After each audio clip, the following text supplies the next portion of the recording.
तो बहुत बहुत धन्यवाद मीडिया के सभी साथियों का कि वो यहाँ आए और उनके जरिए पूरे देश में रहने वाले जो लाखों कार्यकर्ता भीम आर्मी आजाद समाज पार्टी के, उनके नाम एक संदेश जो है और भविष्य में आजाद समाज पार्टी भीम आर्मी क्या करने वाली उत्तर प्रदेश में, इसके विषय पे भी आज हम यहाँ उपस्थित हैं। मैंने अपने नेता मान्यवर साहब श्री काशीराम से सीखा है कि किसी का वजूद बनाने के चक्कर में अपना वजूद खत्म नहीं करना चाहिए। तो हम मजबूती से लड़ेंगे। मैं सीटों की जानकारी आपको दे देता हूं। मेरे गृह जनपद से नकुड़, रामपुर मनिहारन, देवबंद, सहारनपुर देहात, गंगो, चरथावल, पुरकाजी, मुजफ्फरनगर शहर, धामपुर, नहटोर, हापुड़, नूरपुर, आगरा साउथ, नोएडा, चंदौसी, कुंदरकी, आलापुर, जखनिया, सिरातू, मलियाबाद, पलिया, मुबारकपुर, मोहम्मदाबाद, हरगांव, हस्तिनापुर, जलेसर, एतमादपुर, खुर्जा, मेरठ कैंट, सगड़ी, जयसिंहपुर, तिरवा और माठ, ये विधानसभा कितनी सीटें? टोटल सीटें हैं 33 या 34। कंफ्यूजन एक नाम में हो सकता डबल हो, तो मैंने पढ़ दी पहले। अभी ये मैंने वो घोषणा की जिन पे हम लोग लड़ने के लिए, जिन पे हमसे बात हुई थी, बाद में हमसे छल हुआ, जिन पे हमने तैयारी की थी। लेकिन ऐसा नहीं, भीम आर्मी आजाद समाज पार्टी कार्यकर्ता हर विधानसभा पे, और हमने साबित किया था जब बुलंदशहर उपचुनाव हुआ कि बड़े बड़े दल जो आज अहंकार में हैं, वो तीसरे चौथे पांचवें नंबर पे थे, हम तीसरे नंबर पे थे। हमने आज जो कुछ प्राप्त किया है अपनी मेहनत से प्राप्त किया है, खैरात में नहीं प्राप्त किया है। मेरी लड़ाई जो है वो बहुजन समाज के लोगों से नहीं, वो आरएसएस बीजेपी के लोगों से है, और मैं उसको लड़ूंगा। कांग्रेस से गठबंधन हो सकता है क्या आपका? मैंने क्या कहा कि शाम तक आपके सामने सारी चीजें बड़े प्लेटफॉर्म से भी रख सकते हैं। छोटे भाई कह रहे थे खुद को छोटे भाई की तरह हमें एक्सेप्ट करें अखिलेश यादव, तो आप बसपा के पास क्यों नहीं जाते, बहन जी के पास क्यों नहीं जाते? आप रिश्ते में भी आप खुद कहते हैं कि मैं उनसे छोटा हूँ, बुआ है वो मेरी, तो आप बसपा से क्यों गठबंधन की बात नहीं करते? 2 साल से प्रयास कर रहा हूँ, आप बात करवा दीजिए। आप बात करवा दीजिए। आप बात करवा देंगी तो मैं जवान वाला हूँ, बहनों से कभी झूठे वादे नहीं करता हूँ। मैंने कभी अपनी माँ को दिया हुआ वचन नहीं तोड़ा है। आप बात करा दीजिए, मैं सोचूंगा, और हो सकता है कि मैं उनके लिए, उनके सम्मान में और बड़ा काम कर दूं। क्या आप चुनाव मेरे लिए राजनीतिक सुख नहीं, मेरे लिए, क्योंकि मैंने 5 साल ना मैंने देखा है, जब शब्बीरपुर में हमारे घर जलाए गए तो ये जो नेता विपक्ष वाले ना, कोई नहीं आया था।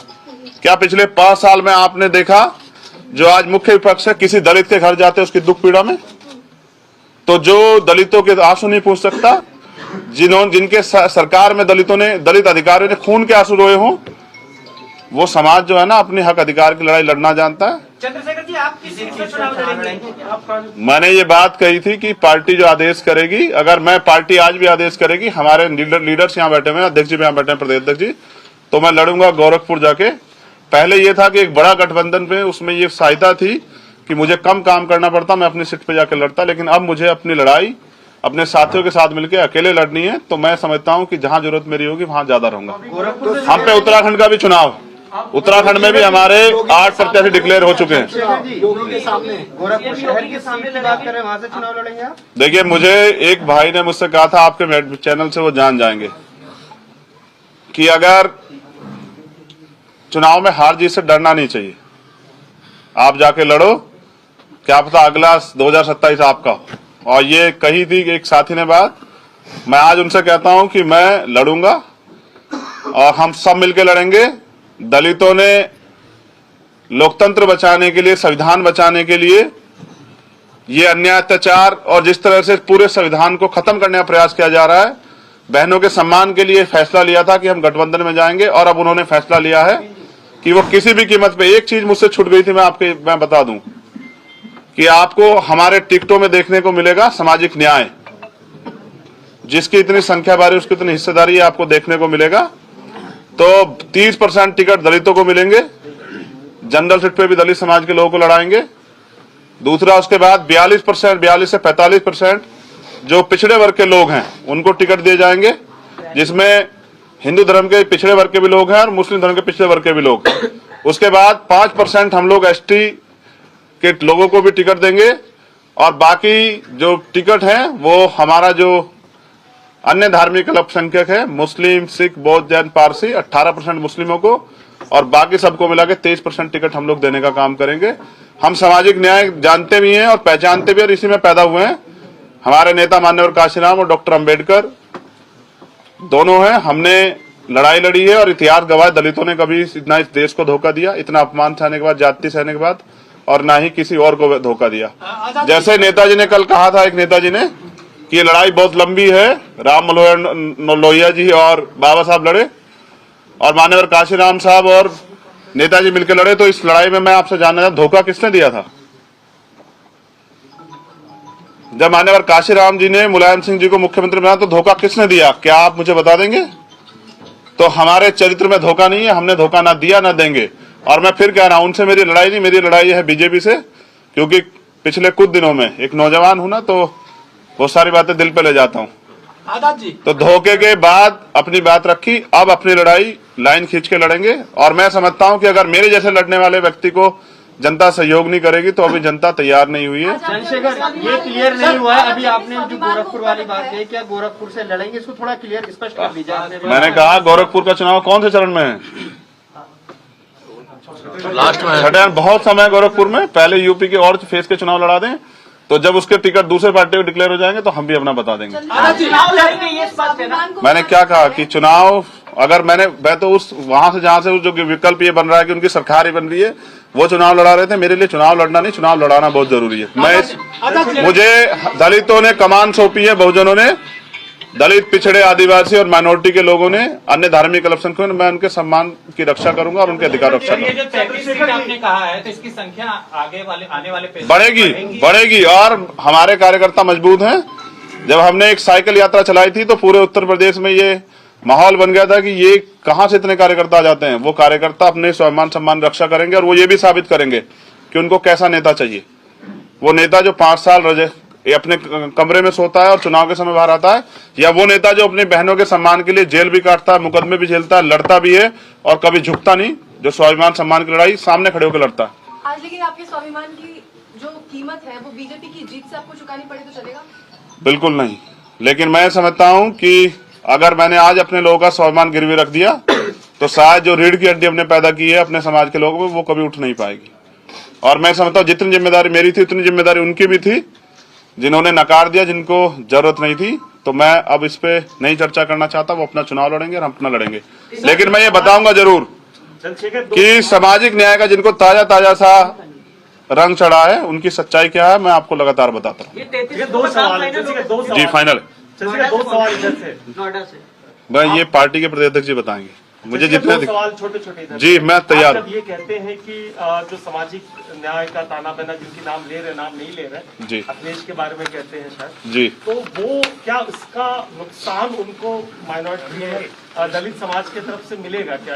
आप जो बार बार कह रहे हैं कि दलित समाज को धोखा दिया, दलित समाज के लोगों के विश्वास को तोड़ा, ये चीजें ये होगी क्या? मैं समझता हूँ कि लोकतंत्र में जो भी दल आया है वो अपनी हिस्सेदारी के लिए आया है और कोई किसी को जिताने हराने नहीं, सब लोग जीतने आए हैं। तो हम लोग जीतने के लिए मैदान में आए। जिसको नुकसान फायदे की परवाह थी उस चंद्रशेखर ने बहुत परवाह कर ली।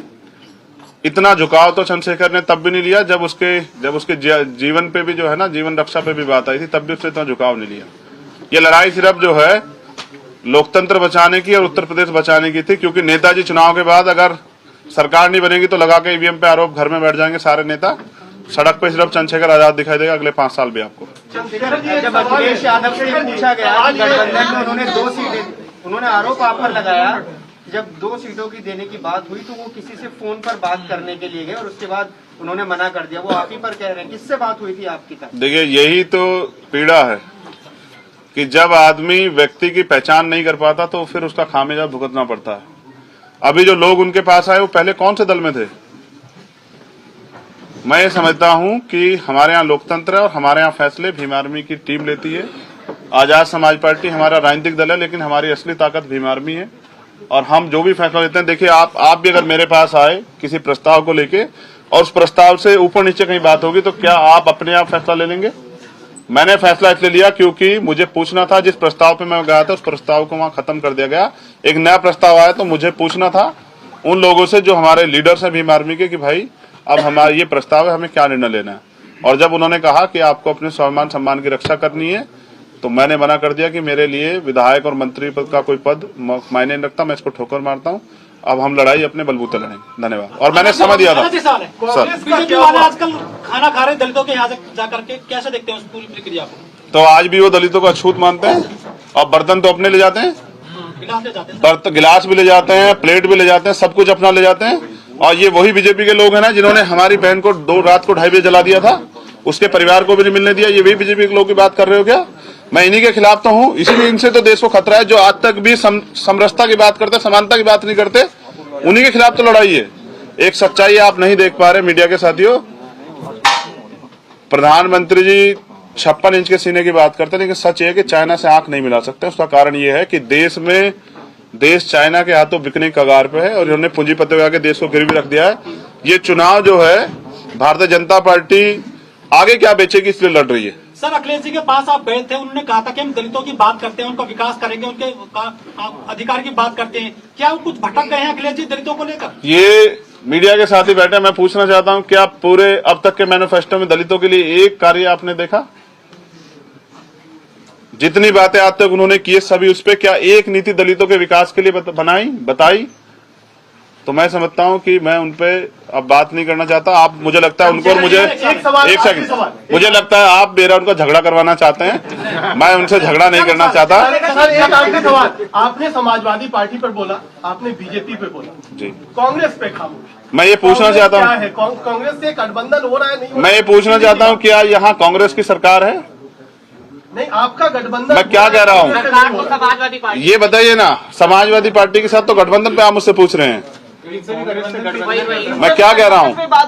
पिछले 3 नहीं हो रहा है, नहीं हो रहा है। मैं क्या कह रहा हूँ, बड़ी बात यह है सर, लेकिन बीजेपी को रोकेंगे कैसे इंडिविजुअल? मैं ये पूछना चाहता हूँ, ये जो नेता जो 5 साल घर से नहीं निकले, इनके पास क्या है रोकने के लिए? और अगर आप ये कह रहे हैं तो मैंने उन समाज के लिए काम किया है जो 85% है प्रदेश में। तो मैं अपनी लड़ाई जो मैंने लड़ी है उनसे अपनी हिस्सेदारी के लिए पूछूंगा कि क्या एक गरीब के बेटे को आपकी लड़ाई आगे बढ़ाने का अधिकार नहीं है क्या? उन्होंने मुझे कभी पंचायत चुनाव में निराश नहीं किया और मुझे उम्मीद है मुझे विधानसभा चुनाव में निराश नहीं करेंगे। सभा में आ गए, बेटी भाजपा में है, बाप बेटी का जी सभा में आ गए, बेटी भाजपा में भी है, वो क्या रिश्ता कहलाता है इनका? वो बाप बेटी है, उसमें क्या है? कांग्रेस से जो बातचीत हो रही थी उसका क्या हुआ? जी, इसका जवाब मौर्य जी दे सकते हैं। चंद्रशेखर जी, कांग्रेस से जो बातचीत हो रही थी उसका क्या हुआ? टिकट बंटवारे में एक मिनट, क्या कह रहे कांग्रेस से जो बातचीत हो रही थी जी, समाजवादी पार्टी से बातचीत फेल होने के बाद जी, उसका क्या हुआ? क्या उन्होंने भी आपको जितनी आपकी डिमांड थी उसके हिसाब से शेयर नहीं दिया? क्या हुआ? आप बात करा दीजिए, मेरी तो बात नहीं हुई। अगर बात हुई थी किससे तो मैं आपको बता देता।